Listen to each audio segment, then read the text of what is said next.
Hello, I'm Ashley Wong with the Safer Consumer Products Program at DTSC. Welcome to our series of training videos on complying with priority product regulations. See the full list of videos on the SCP training materials webpage or in the YouTube description. Here we will discuss alternate alternatives analysis reporting options. This video will give you an overview of two options for conducting an alternatives analysis, or AA, outside the SCP framework. You can use these alternate reporting options as long as your framework is substantially equivalent to the SCP AA. The first option is an alternate process AA, and the second is a previously completed AA. I will now give a brief explanation of each. The alternate process AA is an alternatives analysis framework process that is different but substantially equivalent to our two-stage AA process. The alternate process gives you some flexibility to use your own assessment protocols, which may be more applicable to your product. If you decide to do an alternate process AA, you will need to first submit an alternate work plan, which should include information on the alternate process that compares the priority product and the considered alternatives using the same relevant factors and associated exposure pathways and life cycle segments that were mentioned in the preliminary and final AA. The work plan also needs to include the preparer's information, responsible entity and supply information, and the priority product information. Note that if the alternate process AA work plan includes trade secret information, you, the responsible entity, will also need to submit a redacted copy of the work plan that excludes that information. Once the alternate work plan is submitted, reviewed, and approved by DTSC, you will need to prepare and submit an alternate AA report, which summarizes the requirements of a final AA report. Here is the timeline for the alternate process AA. After the regulations become effective, you must submit both the priority product notification and the alternate process work plan within 60 days. Once you have been issued a notice of determination, which could be a notice of compliance, a notice of deficiency, or a notice of ongoing review, you will have 18 months to complete the final alternate process AA report.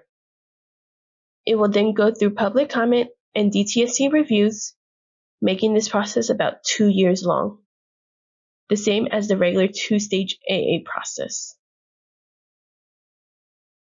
Your second option as a responsible entity is to submit a previously completed AA for the priority product. This option allows you to use already existing information to expedite the search for safer alternatives. This may either be an AA that you have already conducted or obtained, or a publicly available AA for the priority product. For example, programs like Interstate Chemicals Clearinghouse, or IC2, Toxics Use Reduction Institute, or TURI, and the National Academy of Sciences have some previously completed AAs that you may find useful. When preparing the report, note that it must meet the same requirements as the final AA. This means, even though you obtained the previously completed AA, you may need to complete additional modules in order to make the report substantially equal to the final AA. Once the report is submitted, DTSC will review it and determine whether any regulatory responses are needed. The timeline for the previously completed AA begins just like the regular AA process. After the regulations become effective, you will have 60 days to submit your priority product notification. You'll then have 180 days to complete your previously completed AA report. This is the same due date as the preliminary AA report.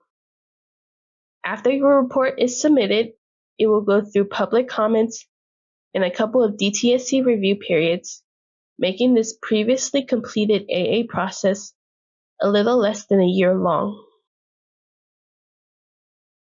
To sum up, the key takeaway message of this module, if you choose one of these alternate AA options, is that even though they are a different AA framework, they must meet the same requirements as a final AA. Those requirements are summarized in the final AA video. To submit your alternate AA report, go to the CalSafer website, the same place where you should have already submitted your priority product notification.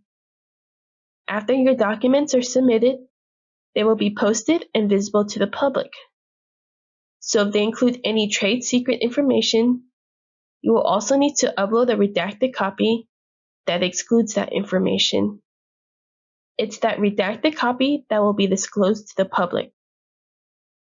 And as you submit your report, you'll see that there are training videos for each step. You may find the How to Submit an Alternatives Analysis Report tutorial video helpful, as it will walk you step by step through the submittal process. The SCP Alternatives Analysis Resource webpage is where you can find many other resources, including the AA Guide, AA Examples, frequently asked questions, and other training videos to help guide you through the process. In this video, I have given a brief explanation of each alternate AA reporting option. For further information, please refer directly to our SCP Regulations webpage, where you can find more information about the SCP regulations and a link to the regulations themselves. We also encourage you to join the SCP Program email list, or eList, to receive the latest information and updates from the department on upcoming regulations, events, and workshops. Finally, if you have any further questions, feel free to contact us at saferconsumerproducts@dtsc.ca.gov. Thank you.